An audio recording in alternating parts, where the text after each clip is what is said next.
All you wonderful people. Sorry it's such a close-up on my face. I can't mount it anywhere in here. I would try to get a mount, but anyways, today I want to talk about America's policing agencies, and not the alphabet agencies, the intelligence agencies, but just regular street cops. And the premise is, what I believe that to do is not to enforce justice, but to uphold an order. And the thing is, let's say there was no crime. Do you think the policing agencies, like let's say crime became obsolete through technology, everything could be tracked and nobody would want to do crime? Do you think the policing agencies would just be like, you know what, that's good, we're happy, we did our job, and you know, we should just go away, just fuck it, we don't need jobs anymore? And the prison industry, let's say prisons became obsolete, which they basically are, through technology, you know, for all but the most heinous of people. I think they're going to be like, yeah, I know, you know, like in California we got more women in one prison than all of the European Union combined, and you know, we got like 30-something prisons and however many hundred thousands of people, and we make $9 billion, which most goes to prison guards and their pensions. But hey, we just want to let all that go and, you know, give up our jobs and everything, our plush jobs where we just sit around and inmates do everything because it's the right thing to do. So yeah, just switch to technology. Of course not. Like, for instance, the CCPOA, the Prison Guards Union in California, the most powerful union in the most populated state and one of the biggest economies in the world, is a prison guard union. They lobby for regressive shit that guarantees their job, their high-paying wages, especially relative to their education and what they do. And that's the thing, that sort of thing happens with a lot of institutions, NATO. You know, there's whistleblowers within the NSA that say NSA could have stopped 9/11, but the thing is, if they stopped it, there would be no need for them to increase the budget. Where after 9/11, they got a big budget increase. So there's these agencies become self-protective. They want to keep their jobs. NATO, you know, communism's gone.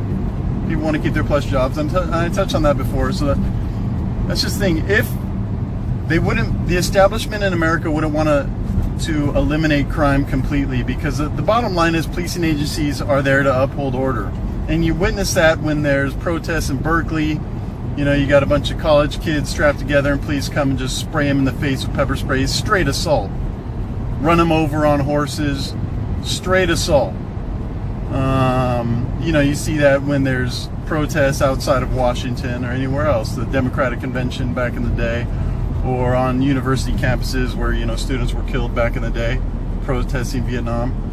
The police uphold the establishment's order. They don't go after the establishment. Did they go after the banksters in 2008? No. The criminals that brought us into Iraq war, did they go after the people that weakened America's position, had a bunch of servicemen killed because of the lies about, you know, the yellow cake uranium ties for Saddam and Bin Laden? I mean, Bin Laden probably didn't even fucking do it, but completely different story. No, of course, they don't go after any of the real criminals of our society. They go after, like, the symptoms of those criminals. You know, the people that are homeless on the street that can't get by on the $200 a month of food stamps or whatever. You know, they go after those affected, not those that affected, you know, that created the symptom. And, you know, around the country, I don't know if it's like that in California, but I know certain localities, like, if not everywhere, if your IQ is too high, you can't be a police officer. And they claim that you're going to get bored. I mean, why would you not? You should have a smart, educated police officer. It should be difficult to become a police officer. They should be educated, well balanced. understanding, not some fucking street thugs with a badge. You know, that we should, instead of seeing if you're too smart, how about if you have too many psychopathic, sociopathic tendencies? How about having psychologists test for that before being let into the policing agencies? But they don't do that. Why don't they do that? Why isn't that on their agenda? I'm running this red light. You know, why not? Don't you judge me. The light is completely, it's ridiculous. There's never any traffic on there. It's a protected left-hand turn. Doesn't need to be there. It should be a blinking yellow. All it does by stopping is create more brake dust, wasted energy, wasted time, just because that's what the system tells you. That's what you have to do. The bottom line is there's fucking idiots running in all levels of government in America, you know?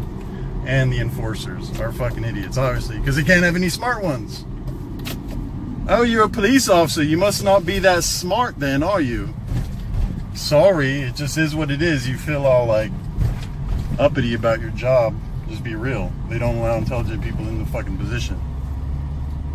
I mean, if I was a police officer, I'd want to change that, because that'd make me feel bad. Like, nah, dude, let's get some smart people. I don't want people to look at me and be like, oh, he's dumb. But maybe that's a tangent.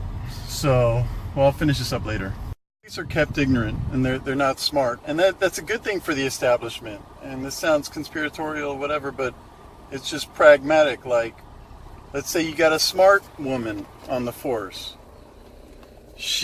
Her mind easily correlates the Big Short of 2008 and homelessness, subsequent homeless problem that we face throughout the nation. It's pretty easy for her. But a dullard, and I actually had a conversation with a police officer, and he did not make the correlation. He's like, just recently, he's like, yeah, homelessness is bad, and you know, it's the drugs and the alcohol, you know, just totally blaming the homelessness for their plight.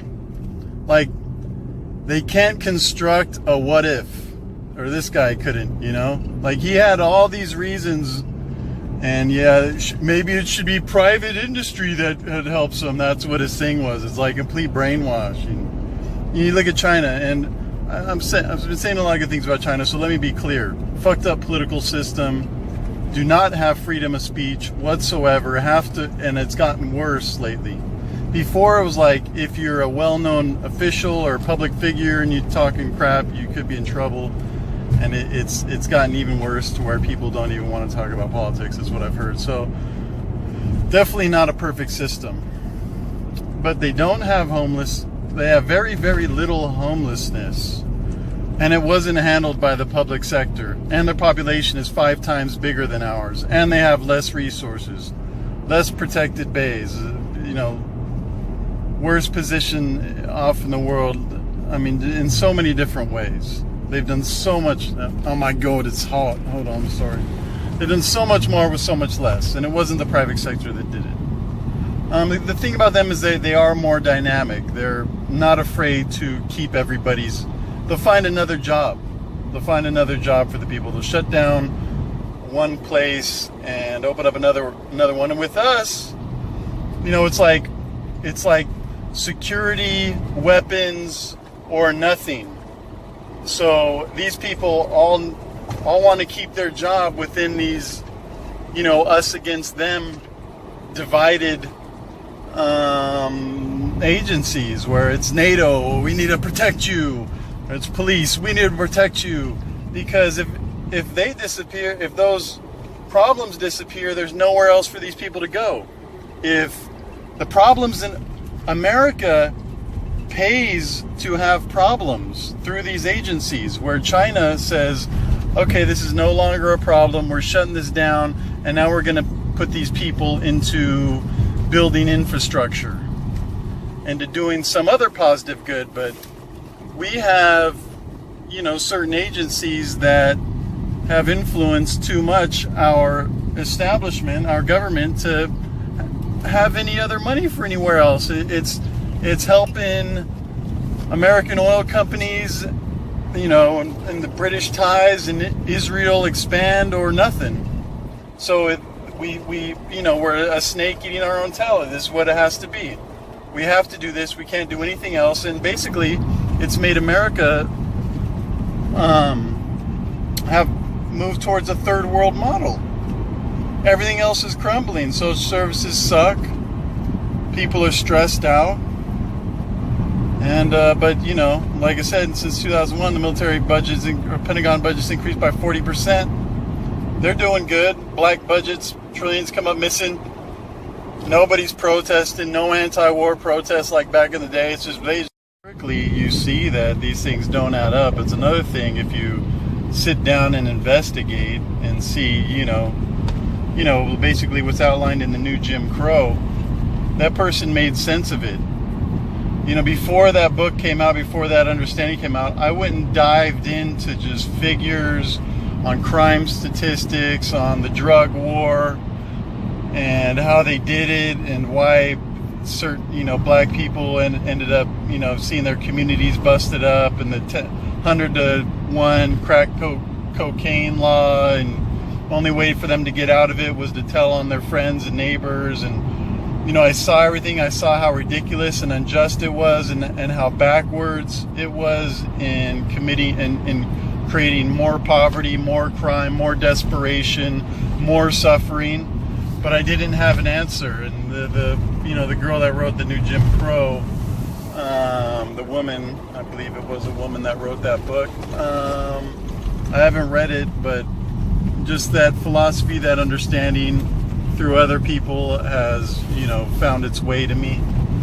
Where it was politicians trying to, like Bill Clinton and shit, trying to get votes, and they don't really care about the black people, so that's who they went after. It goes all the way back to Nixon. I mean, Nixon did it.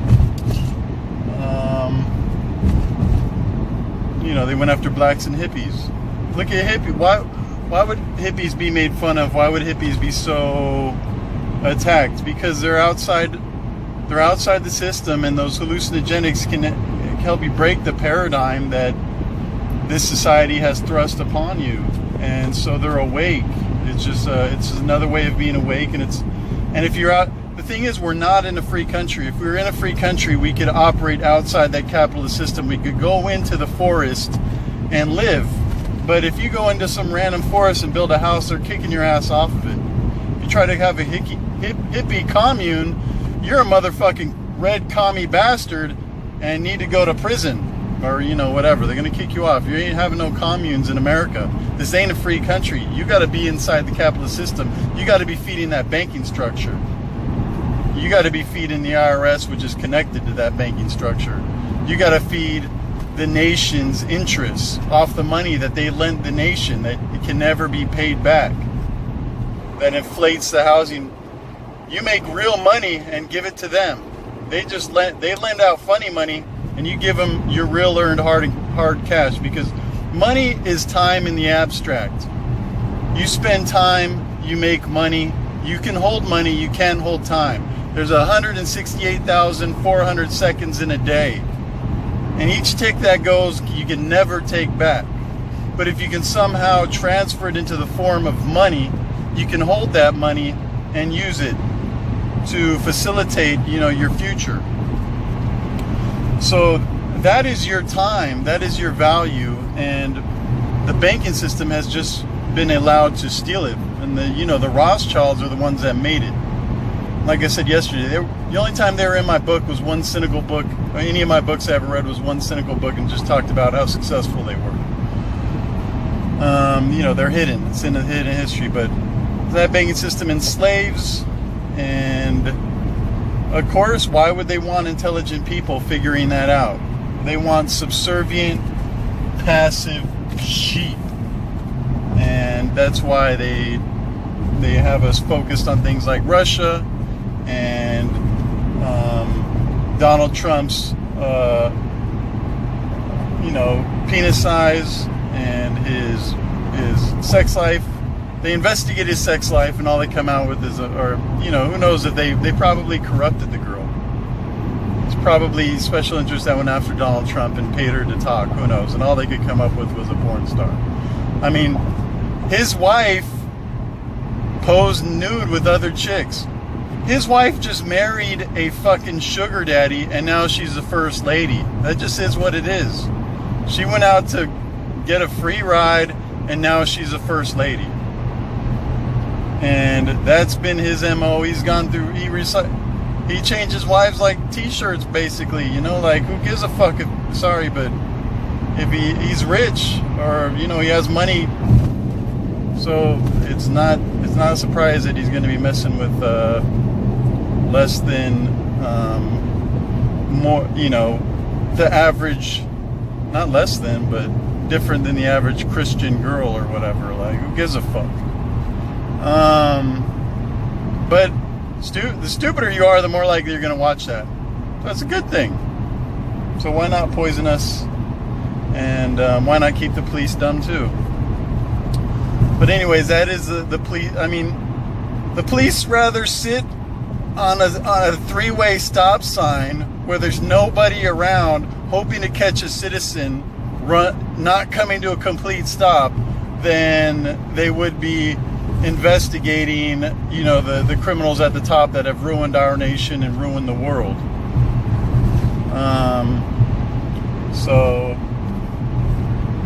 And if I'm sorry, this is I'm on tangents, but if crime was stopped, the establishment would still keep the police there, again, because time and time again they're there to enforce that order, to enforce the status quo. That is what they do. That is what they have done historically. And crime is kind of made up. I mean, the FBI have been shown, like, they changed when social services, you know, when Reagan first was head of California and then took over the nation, he cut all this money from social services. He had all this extra money, and he just spent it. He just charged everything. Well, they were into building prisons, and they wanted to justify this by showing an increase in crime. The FBI changed how it looked at serious crime. They added things like larceny, like stealing from your work. They made it a serious crime to show that serious crime was on the rise. So they could attack certain street crimes. Do they attack people spreading STDs? Do they really attack child molesters, rapists? Do they attack white-collar people that could go and steal 1,000 people's retirements? Like, you steal somebody's retirement, they're never going to rest in peace. Their kids are always going to have a sick feeling in their stomach knowing that their inheritance was stolen.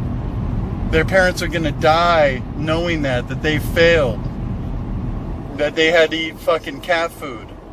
Those criminals were, did they get 10-year mandatory minimums on elderly, any financial crime that attacks the elderly? No.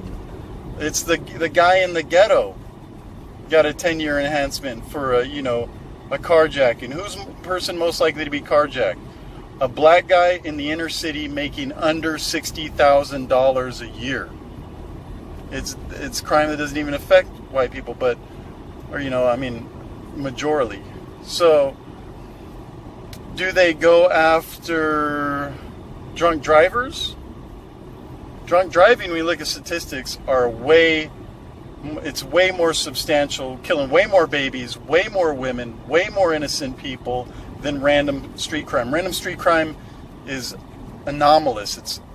It very rarely takes place. Most of the murders that takes place are people that knew people. They knew each other. They had a relationship. So if you're not hanging around with the wrong people, you're probably not going to get murked. And even if you are, you're probably not going to get murdered. But I'm just saying, but can you get hit by a drunk driver? Fucking A. And your whole family can be erased. But do they go after any of those crimes that I just mentioned? No. Why? Because, they're Besides, I don't know if they're raping, but they're probably more likely to molest kids. So those are crimes that judges and lawmakers most likely, and in most cases definitely, are more likely to do. They're more likely to have drunk drivers. Their kids are more likely to be drunk drivers. They're more likely to kill people. But so why would they want to go after those? Because that's just going to hurt them. No, they want to go after the crimes that they know they are never going to commit. They know that their children are never going to commit. And so they go after, crack cocaine sellers. They might use coke, so they're going to make their coke sentence 100 times less severe, but they ain't going to use no crack because that's a cheap man's drug. They ain't going to be robbing they ain't going to use weapons and they're too smart. They're too educated to use weapons because, weapons, a gun feels powerful, but it's not really. So all those crimes that they don't do, those are the ones that got punished. And that's a big divide between the middle-class white person or the poor white person that does feel like they have been attacked, like they don't have affirmative action in these things.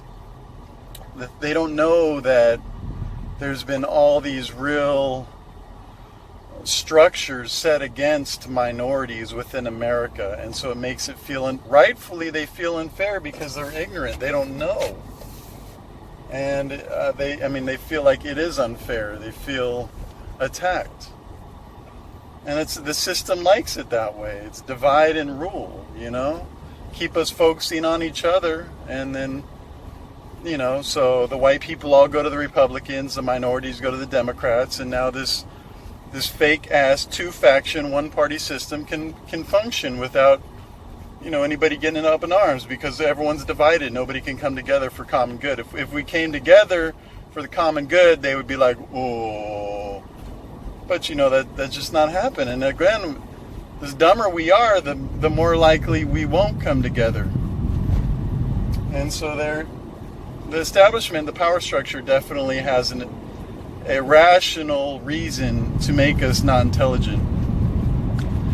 And that goes back to, what the CIA was talking to the CFR about recently, atmospheric aerosol injections, and those patents with the nanoparticles and the neurotoxic metals.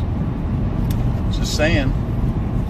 Tangent again. So yeah, the policing agencies, it's like a big farce. Police pulling people over and attacking. I mean, we're like 4% of the world's population, but have 25% of the world's prisoners. We've imprisoned more people in this nation than any other nation in the existence of humanity. China's population is 5 times its size, and China isn't perfect, and they probably do kill people. But bigger than Russia, we had more women in one California prison than the whole European Union. So again, the police will think there's just a lot of criminals. That's why. It's because the Mexicans or whatever, they need to assimilate. There's underlying structural issues that cause these things, and a lot of it has to do with the policing. Like it's a vicious cycle. It's self-reinforcing. The things we do, again, those are the only things we can put money into.